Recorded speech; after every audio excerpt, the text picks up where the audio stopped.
There's always going to be something worth doing with our time. We need to arrange an economy that rewards things that are worth doing with our time, especially things that only people can do. Some of that is creative work. Some of that is very human work like caregiving. I'm thinking about this more and more because I belong to this sandwich generation that's taking care of kids and aging parents at the same time. But whether those kinds of things are rewarded or not is what I worry about. I mean, imagine a world where, just for the sake of imagination, you've got a machine that can make more and more things. It's like the replicator from Star Trek. I love Star Trek as a kid. Captain Picard goes up there and he just says, like, give me a cup of tea, Earl Grey, hot. And like, it happens, right? Imagine some combination of artificial intelligence and robotics that leads to factories where you can kind of do that. Over time, you need fewer and fewer people in them. And that means that less and less in the economy depends on the wages that those workers can command because you need fewer of them.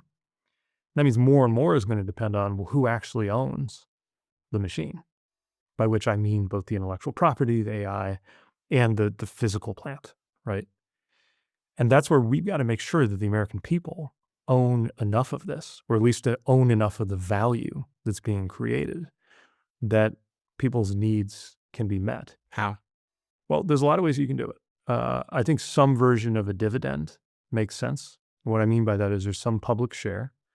We can argue about whether it should come with like a vote, like being on a board, or whether it's kind of closer to a tax. By the way, I think this is also fair game. I mean, these things trained on data that all of us put in the world for free.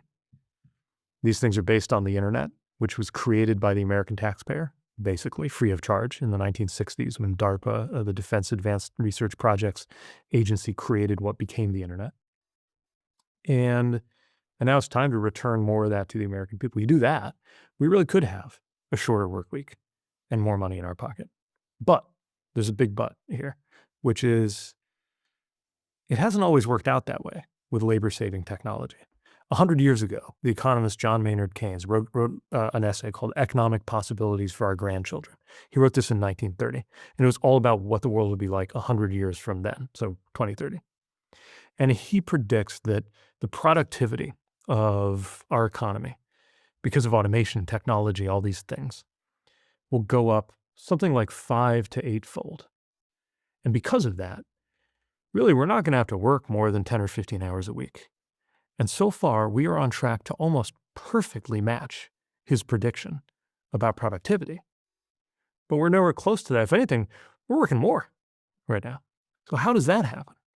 Well, it turns out that has to do with policy choices about what is or isn't a good use of time. And it has to do with social choices too, right? I mean, one question I think about a lot is if we go into the best possible scenario, we get the policy choices right, we make sure the companies act right. This is saying a lot, but imagine that we do.